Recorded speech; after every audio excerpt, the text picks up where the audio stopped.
Bonjour Sébastien Chenu. Bonjour monsieur. Merci d'être avec nous ce matin. Vous êtes vice-président du Rassemblement national, vous êtes député sortant, vice-président de l'Assemblée nationale sortant. Est-ce que vous allez vous présenter à ces élections législatives du 30 juin et du 7 juillet ? Oui, je vais demander aux électeurs de ma circonscription de me renouveler leur confiance. J'ai le souhait de participer à cette nouvelle majorité que nous sommes en train de construire autour de Jordan Bardella, Marine Le Pen et avec les Républicains, mais aussi avec beaucoup d'autres forces politiques. Vous dites les Républicains, pour que les téléspectateurs ont vu ce qui s'est passé ces derniers jours. Pour l'instant, c'est essentiellement Éric Ciotti. Où en est d'ailleurs votre accord avec lui ? On a entendu dans le journal 7h30, il y a des négociations. Jordan Bardella avait annoncé sur France 2 qu'il y aurait des députés sortants qui viendraient sous vos couleurs. Pour l'instant, on ne les a pas vus. Nous sommes en train de travailler, de finaliser cet accord, à la fois sur la plateforme de proposition, mais aussi sur les investitures. Il y aura effectivement, autour d'Éric Ciotti, beaucoup de candidats, à peu près 80 candidats venant de la famille des Républicains, mais aussi des gens... On ne les connaît pas, on n'a eu aucun nom pour ça va être publié ce week-end, parce que tout ça se finalise. Il y a évidemment des gens qui arrivent dans cet accord, et notamment, par exemple, vous verrez, on va au-delà des Républicains. Il y aura des candidats qui viennent de la gauche souverainiste, mais vous verrez des anciens ou des actuels élus LR de Paris. Vous verrez une ancienne députée Renaissance qui a choisi de nous faire confiance. Oui, en Rhône-Alpes, qui a choisi de nous faire confiance et de rejoindre notre accord. Vous allez le découvrir dans les heures qui suivent, mais ceux qui connaissent bien le secteur trouveront sans peine. Vous verrez Babette de Rosière, Charles Prats, vous voyez des gens qui... Ça veut dire qu'il y aura des surprises. Guillaume Bigot, des gens qui sont, qui sont de la société civile aussi et qui rejoignent cet accord pour pouvoir donner une nouvelle majorité. Vous m'accorderez, si je veux dire que cet accord est partiel, qu'on a vu les dirigeants de LR le refuser et exclure, c'est leur décision, Éric Ciotti de son poste de président du parti.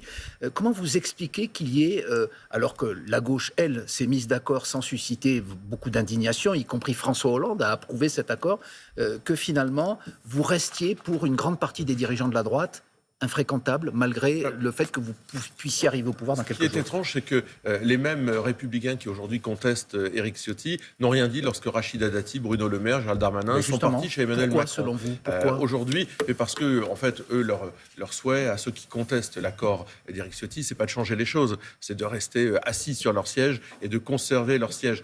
Aujourd'hui, ils voient bien que nous sommes la force du changement, nous sommes la force de l'alternance.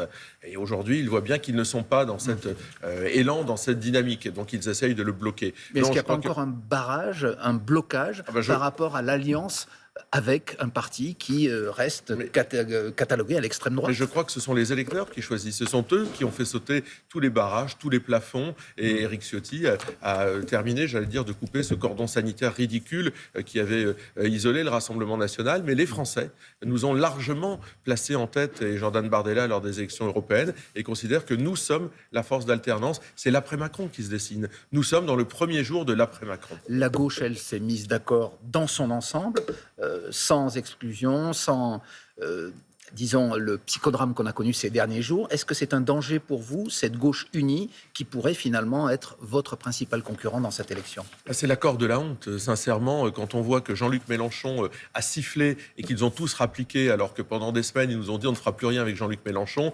Olivier Faure, Fabien Roussel sont rentrés immédiatement à la niche. C'est Jean-Luc Mélenchon qui, avec le NPA aujourd'hui, le NPA qui est poursuivi en justice pour contestation, bien sûr. d'Olivier Besancenot. Bien sûr, qui dit que la police tue. Enfin, je veux dire, cet accord de la honte, personne ne dit rien. Visiblement, vous avez les mêmes mots que Gabriel Attal à ce sujet, qui a parlé lui aussi d'accord de la honte. Il a raison, c'est un accord absolument honteux. On va donner des sièges aux nouveaux partis anticapitalistes. Ah non, ils n'ont pas de candidats. Ils vont avoir des candidats. Olivier Faure a dit que ça ne le gênait pas d'avoir des candidats. Et la situation va être la suivante. Est-ce que vous préférez avoir Jordan Bardella ou Jean-Luc Mélenchon à Matignon? Vous savez, la France, elle manque de... Il n'y a pas d'espace central. Pour vous. Il n'y a plus d'espace central, c'est une illusion. Mais là, en France, on manque de médecins ruraux, on ne manque pas de mosquées salafistes. Si vous voulez, la France insoumise nous propose l'inverse. Nous, on a besoin de médecins dans la ruralité, pas de mosquées salafistes. Les téléspectateurs jugeront si il y a le programme d'installer des mosquées salafistes. Oui, le soutien, l'absence de condamnation du Hamas est aussi un pan absolument indéfendable. Monsieur Chenu, parlons juste de votre programme. Vous voulez revenir sur la réforme des retraites, baisser la TVA sur les énergies. Vous le savez, c'est un programme qui va coûter de l'argent. Vous avez vu les dernières décision des agences de notation, vous avez vu le climat économique. Est-ce que vous ne risquez pas, et vous le savez, c'est une critique qui vous est faite, d'affaiblir la France sur le plan européen, sur le plan mondial, et transformer la France en un pays qui va emprunter plus cher, donc, par exemple, augmenter les taux de crédit pour tout le monde. Ceux qui ont affaibli la France, ce sont ceux qui nous gouvernent. Mais 900 milliards de dettes supplémentaires, c'est pas le Rassemblement national, c'est bien Bruno Le Maire et Emmanuel Macron. Ceux qui ont mis la France dans cet état-là, ce sont ceux qui nous gouvernent. Nous n'avons aucune sorte de responsabilité. Nous proposons d'autres solutions. Nous proposons d'abord de faire des économies sur tous les tabous qui n'ont pas été, les dossiers qui n'ont pas été ouverts pendant des années, que ce soit évidemment le coût de l'immigration, la contribution à l'Union européenne, la fraude sociale, tout ça c'est très chiffré et tout ça permet... Ça ne va pas faire peur à nos partenaires, Monsieur Chenu, vous le savez, non, vous le voyez déjà. Mais il n'y a pas de raison, puisque par exemple sur la baisse de la TVA, sur les produits de première nécessité, c'est ce qui s'est passé en Espagne et au Portugal, avec plutôt du succès, puisque ça a été reconduit. Donc nous proposons d'autres choix. Aujourd'hui en France, on le voit, l'État prélève beaucoup, répartit mal et a ouvert des guichets, c'est-à-dire à distribuer des chèques. Nous considérons qu'il faut réformer les choses en profondeur, remettre la France finalement dans l'ordre et redonner aussi un peu d'unité au pays. Alors il y a une réforme aussi que vous voulez faire et qui nous concerne directement, vous en avez parlé sur d'autres plateaux, mais c'est la première fois depuis dimanche que vous êtes sur le service public. Vous voulez privatiser le service public de l'audiovisuel. Vous affirmez que certaines émissions, ou en tout non, vous affirmez plutôt qu'il n'y a pas de neutralité. Votre présence ce matin montre qu'au contraire, il y a une grande diversité des opinions qui s'expriment à l'antenne. Pourquoi vous voulez faire cela ? À part pour des raisons économiques?